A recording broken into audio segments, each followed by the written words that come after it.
সিদ্ধান্ত নিয়েছে কিনা? আমরা এখনো কোনো সিদ্ধান্ত নেই। আমরা এইগুলো নিয়ে পর্যালোচনা করছি, আলাপ আলোচনা করছি। আমরা সেই বিষয়টা আমরা সিদ্ধান্ত নেব সবার মতামত শোনার পর। এবং আমরা উনি উনি উনি ভালো বলতে পারতেন যে যেটা হলো সবগুলো নির্বাচন, ইউনিয়ন পরিষদ, পৌরসভা, উপজেলা, তারপরে জেলা পরিষদ, সিটি কর্পোরেশন, সবগুলো নির্বাচন একই দিনে এটা করার কথা ওনার জোরালো প্রস্তাব ওনার। আচ্ছা, আর কোনো প্রশ্ন?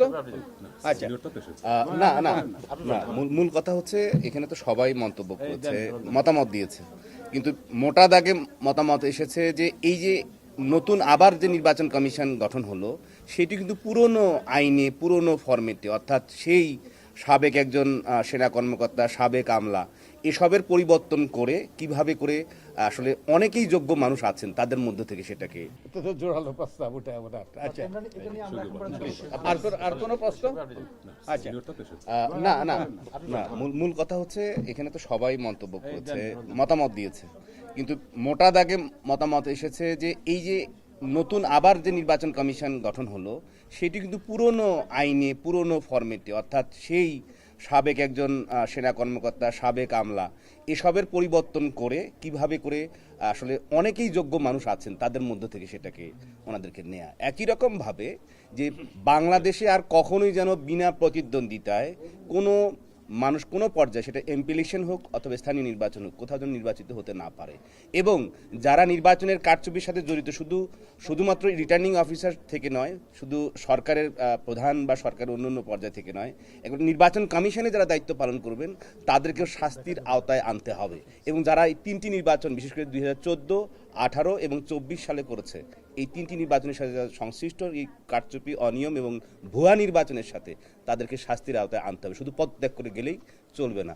একই রকমভাবে যে পাকিস্তানি ডেমোক্রেসির পাকিস্তান বেসিক ডেমোক্রেসির আদলে বাংলাদেশে যে আইয়ুব খানের, সেটি পাকিস্তান বিরোধী কথা বলে এখন বাংলাদেশে যে জেলা পরিষদ নির্বাচন যেটি চালু করা হয়েছে সেটি বাতিল করে দেওয়া, এরকম অনেকগুলো প্রস্তাব এসেছে। এর বাইরেই রাষ্ট্রপতি নির্বাচনের ক্ষেত্রে এবং নির্বাচন কমিশন নির্বাচন ক্ষেত্রেও জাতীয় সংসদে নির্বাচিত প্রতিনিধিদের মধ্য থেকেই একটি কমিটির মধ্য দিয়ে উভয়, অর্থাৎ সরকারি দল এবং বিরোধী দল, তাদের ঐক্যমত্যের ভিত্তিতে করা, এরকম অনেকগুলো প্রস্তাব এসেছে। এবং এর বাইরে বিশেষ করে আমাদের এখানে আরও আছেন আমিরা রশিদ ভাই, উনি অনেক জ্ঞানী এই বিষয়ে, কারণ উনি অনেক গবেষণা করেন, অনেক লেখেন, একই রকমভাবে দীর্ঘদিন প্রায় 30 বছরের উপরে কাজ করেছেন। আমাদের লোটন একরাম ভাই, ওনারা বলেছেন।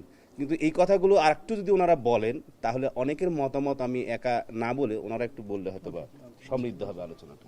না, আমরা একটা কনসার্ন জানিয়েছি এরকম যে একটা নির্বাচন ব্যবস্থা সংস্কার কমিশন কাজ করছে, যখন ওনাদের প্রতিবেদনটা হওয়ার পরে এই কমিশনটা যদি গঠন হতো ভালো হতো।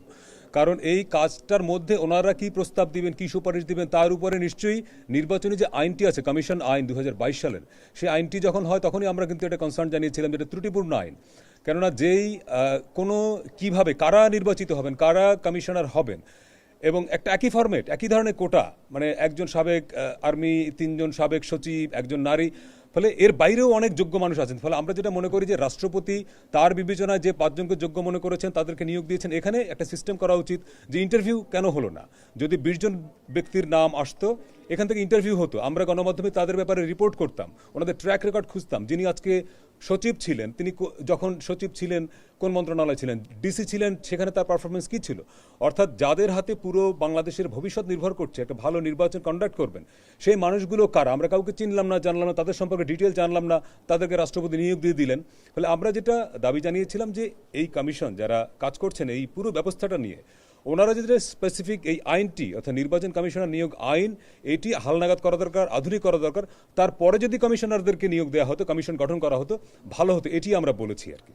না, একই সাথে বলেন একটা বিষয় যে নির্বাচন কমিশনের নিয়োগ হওয়ার ক্ষেত্রে বাংলাদেশে এমপি নির্বাচন করতে পারবে 25 বছরে, প্রধানমন্ত্রী হতে পারবে 35 বছরে, কিন্তু রাষ্ট্রপতি হতে পারবে 35 বছরে, কিন্তু নির্বাচন কমিশন যদি হতে চায় তার 50 বছরের উপরে লাগবে। এবং এমনভাবে সেটি করা যেটি এখানে যারা এই সাংবাদিকতা করছেন অথবা আমরা যারা আলোচনা করছি, এখানে নির্বাচন বিশেষজ্ঞ যারা আছেন, তাদের কিন্তু সুযোগ নেই। কারণ আমরা কেউই কিন্তু সাবেক আমলাও না, সাবেক সেনা কর্মকর্তাও না, সো এই কারণেই যে নির্বাচন নিয়ে শুধু গবেষণা করলেই আপনি একসময় গিয়ে আপনার সেই দক্ষতা যেটি অর্জন করলেন সেটি মাঠে অথবা নির্বাচনী ব্যবস্থা আপনি ব্যবহার করতে পারবেন, সেটি সুযোগ এই আইনে নাই। সেই আইনটি পরিবর্তনের দাবি আমরা তুলেছি আজকে সংস্কার কমিটির কাছে। না, আমাদের তো একটা সন্দেহ প্রকাশ করেছি যে সেটা হচ্ছে যে একটা নির্বাচন ব্যবস্থা সংস্কার কমিশন গঠন হয়েছে। এটার ফলাফল আসার আগেই যখন একটা নির্বাচন কমিশন গঠন হয়ে যায় এবং এটা যেই এবারে 5ই আগস্টের একটা ক্যারেক্টার যেটা ছিল যে সেটা হচ্ছে যে বৈষম্যের বিরুদ্ধে একটা আন্দোলন ছিল, কোটার বিরুদ্ধে আন্দোলন ছিল, কিন্তু আমরা দেখলাম যে এবারও ঠিক ওই আগের কোটাতেই একটা নির্বাচন কমিশন ফর্ম হয়েছে। 3 জন আমলা, একজন সামরিক কর্মকর্তা আর আরেকজন হচ্ছে বিচার বিভাগ থেকে।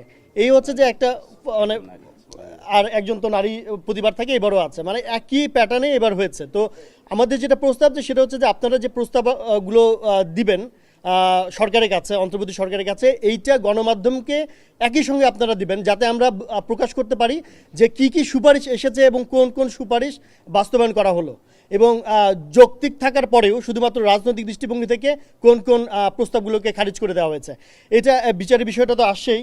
আর আরেকটা বিষয় হচ্ছে যে আমাদের এখানে যে একটা প্রবণতা তৈরি হয়েছে যে জাতীয় নির্বাচনের মতো আমাদের যে এফবিসিসি আছে, যে বিজিএমএ আছে, এই প্রতিষ্ঠানগুলো আমরা দেখছি যে কোনো ধরনের নির্বাচন হচ্ছে না। তো আমাদের একটা প্রস্তাব আছে যে যে সরকারের নিবন্ধিত যে ব্যবসায়ী সংগঠন বা কোনো ধরনের সংগঠন যেগুলো থাকবে সেগুলোতেও আসলে নির্বাচিতই প্রতিনিধি থাকতে হবে, নির্বাচনের মধ্যে এগুলো গঠিত হতে হবে। এটা তো বিনা প্রতিদ্বন্দ্বিতায় মানে সিলেকশনের যাতে কোনো ধরনের সুযোগ না থাকে, এই প্রস্তাবগুলো আমাদের ছিল। আর স্বাভাবিকভাবে হচ্ছে যে যদি এর আগে যেহেতু 73 সাল থেকে অধ্যাদেশ থেকে যে নির্বাচন কমিশন গঠনগুলো হয়েছে তাদের সবাইকে যদি শাস্তির আওতায় নাও আনা যায়, অ্যাটলিস্ট আপনি গণমাধ্যমের সাথে কথা বলেছেন, এই নির্বাচন কমিশনার যারা ছিল তাদের সাথে কথা বলেন কি কি কারণে তারা তাদের উপর অর্পিত দায়িত্ব যথাযথভাবে পালন করতে পারেনি, সেই ব্যাখ্যাগুলো শোনেন এবং সেই ব্যাখ্যাগুলোর একটা একটা করে সমাধানগুলো যদি বের করা যায়। আর আরেকটা আমাদের প্রস্তাব ছিল সেটা হচ্ছে গণমাধ্যম কেন এই নির্বাচনের সময় নিরপেক্ষ ভূমিকায় অবতীর্ণ মানে আকাঙ্ক্ষা থাকার পরেও তারা এই রোলটা প্লে করতে পারে না। তো আমাদের একটা প্রস্তাব ছিল যে যারা নির্বাচন করবে তারা গণমাধ্যমের সঙ্গে মালিকানার সঙ্গে কোনোভাবেই যুক্ত থাকতে পারবে না, কিংবা গণমাধ্যমের মালিকানার সঙ্গে যুক্ত এমন কেউ নির্বাচন করতে পারবে না। যদি নির্বাচন করতে হয় তাকে পদত্যাগ করে যেতে হবে। না, আর একটা বিষয় এখানে আমাদের যারা আমরা কাজ করি মাঠে, মূলত আমাদের বিষয় ছিল যেটি সংস্কার কমিটির কাছে আমরা সবাই একযোগে উপস্থাপন করেছি যে যারা সংবাদকর্মী হিসেবে আমরা মাঠে কাজ করব, মাঠে যারা কাজ তারা যেন প্রত্যেকটি কেন্দ্রে বুথে লাইভ বা ছবি সংগ্রহ, আমরা কোথায় ছবি নিতে যাই যেখানে কারচুপি হয়, যেখানে সুষ্ঠু নির্বাচন হয় সেখানে কিন্তু আমরা 2-1 বার গিয়ে কিংবা যদি দেখি খবর যেখানে পাই সেখানে কিন্তু আমরা যাই। সেই যাওয়ার জন্য প্রতিবন্ধকতা এই সংস্কার কমিশন সরকারের কাছে যেন সেটি তুলে ধরে এবং সেটি কার্যকর করতে পারে। আর যদি কার্যকর না হয় তাহলে কিন্তু এই সংস্কার কমিটির যে কাজ সেটি কিন্তু আসলে সফল হবে না। ধন্যবাদ। নতুন ভাই একটু ধন্যবাদ। আমাদের প্রিয় সহকর্মীবৃন্দরা অনেকেই আমাদের ভিতরে মিটিংয়ে যে আলোচনাগুলো হয়েছে সেগুলো তুলে ধরেছেন। আমি একটা বিষয় বলতে চাই, যেটা 90-এর গণ অভ্যুত্থানে যে 3 দলীয় জোটের যে রূপরেখা হয়েছিল, কিন্তু সেখানে অঙ্গীকার হয়েছিল নির্বাচনের পরে যে দলই জিতবে সে দল সেই প্রস্তাবগুলো বাস্তবায়ন করবে। কিন্তু দুর্ভাগ্যজনকভাবে সত্য, সেই 3 দলীয় জোটের রূপরেখা অদ্যাবধি বাস্তবায়ন হয়নি। বাস্তবায়ন হলে কিন্তু আজকে বাংলাদেশের গণতন্ত্রের বিভিন্ন সাংবিধানিক প্রতিষ্ঠানগুলো এই দুর্বলতাগুলো আজকে আমরা দেখতে পেতাম না। তো আমরা আশা করব আজকে যে সংস্কার কমিশনগুলো গঠন করা হয়েছে অন্তর্বর্তী সরকারের অধীনে, ভবিষ্যতে এই সংস্কার প্রস্তাবগুলো যাতে পরবর্তী সরকার যে নির্বাচনের মাধ্যমে ক্ষমতা আসে তারা যাতে বাস্তবায়ন করে, তার আগে এখনই সেই ব্যাপারে যাতে ঐক্যমত গঠন করা হয়। ধন্যবাদ। ওই যে আমরা যে আলোচনাগুলো করলাম তার মধ্যে একটা বিষয় ছিল যে নির্বাচন পদ্ধতি শুধু তো একটা কমিশনের বিষয় না, সংসদের বিষয় আছে এবং হচ্ছে সংবিধানের বিষয় আছে। এই 3টা জায়গা যেন ইন্টিগ্রেটেডভাবে কাজ করে এই প্রস্তাব একটা আমরা বলেছি এবং তারা বলেছেন যে তাদের সঙ্গে যোগাযোগ রয়েছে এবং আরও কিভাবে করা যায়। আর স্পেসিফিকভাবে রাষ্ট্রপতি সরাসরি নির্বাচনের বিষয়টা এই জন্য বলা হয়েছে যে আপনারা দেখেন যে কোনো যারা সর্বোচ্চ পর্যায়ে থাকবে জনপ্রতিনিধি হবে তারা সরাসরি ভোটে নির্বাচিত হবে, যেহেতু নির্দলীয়। আরেকটা প্রস্তাবনা আমরা দিয়েছি যে রাষ্ট্রপতি পদে যিনি নির্বাচন করবেন তিনি নির্দলীয় ব্যক্তি হবেন, অর্থাৎ কোনো দলের সদস্য হতে পারবেন না। এটার কারণটা কি, যে সবসময় কেয়ারটেকার সরকার, ইন্টারিম সরকার, এইগুলো নিয়ে অনেকগুলো ঝামেলা হয়। আমরা স্থায়ী সমাধান করতে পারি। রাষ্ট্রপতি যদি ওইভাবে নির্বাচিত হয়, যেহেতু রাজনৈতিক দলগুলো বলছে যে তারা রাষ্ট্রপতি প্রধানমন্ত্রীর ক্ষমতার ভারসাম্য আনবেন, ফলে উনি ক্ষমতা পাবেন এবং এই ইন্টারিম সময় অর্থাৎ নির্বাচনকালীন সময় কিন্তু তার নেতৃত্বেও একটা তত্ত্বাবধায়ক সরকার হতে পারে। তাহলে দুটা কিন্তু সংবিধানের যে বিষয় আছে যে অনির্বাচিত ব্যক্তি ক্ষমতায় আসতে পারবে না, সেই সমাধানও হয়ে গেল এবং তার সঙ্গে অন্যান্য যারা আছে তাদেরকে নিয়ে তিনি কিন্তু একটা তত্ত্বাবধায়ক সরকার ব্যবস্থা কায়েম করতে পারে। তো এইটা আমরা একটা প্রস্তাবন করেছি। আর স্পেসিফিক যেটা, যে নির্বাচন কমিশনার তো কিভাবে তারা নিয়োগ প্রাপ্ত হবে, সেটা আমাদের প্রস্তাবনা হচ্ছে যে সংসদে যে দলগুলো থাকবে, বিশেষ করে সরকারি দল, বিরোধী দল, তাদেরকে নিয়ে একটা বডি হবে। সেই বডি কিছু লোকজনকে আহ্বান করতে পারে অথবা সে পাবলিকলি দিতে পারে যে কে নির্বাচন কমিশনার হতে চায়, তারা আসবে, একটা সর্টিং করা হবে। সর্টিং করার পরে 5 জন বা 7 জন করার পরে তারা একটা শুনানিতে অংশ নেবে। সেখানে জনগণ দেখবে, যে কেউ ওখানে প্রশ্ন করতে পারবে এবং একটা মেকানিজমের মধ্য দিয়ে তখন ঠিক হবে যে কে আসলে প্রধান নির্বাচন কমিশনার হচ্ছে, কে অন্যান্য কমিশনাররা হচ্ছে। এটা নিয়ে মোটামুটি আমরা আলোচনা করছি। আর সর্বশেষ যেটা, যে অবশ্যই এই যে কমিশন যারা দায়িত্ব পালন করছে, তারা এটি সরকারকে দেওয়ার আগে বা ওই একই সময়ে তারা অবশ্যই এটা পাবলিক করবে, অর্থাৎ আমরাও যেন জানতে পারি, মানুষও যেন জানতে পারি। ধন্যবাদ। আপনাদেরকে সকলকে ধন্যবাদ আপনাদের ধৈর্যের জন্য, সহ্যের জন্য, অনেকক্ষণ অপেক্ষা করার জন্য। রাষ্ট্রপতি সরাসরি নির্বাচনের যে কথাটা বলা হয়েছে, এটা কি আপনারা প্রস্তাব করবেন কিনা?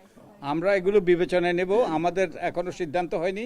আমরা সব প্রস্তাব বিবেচনায় নিয়ে আমরা ভেবেচিন্তে আমরা প্রস্তাব করব। তো এখনো এই সিদ্ধান্ত হয়নি। অনেক ধন্যবাদ সবাইকে। Thank you sir.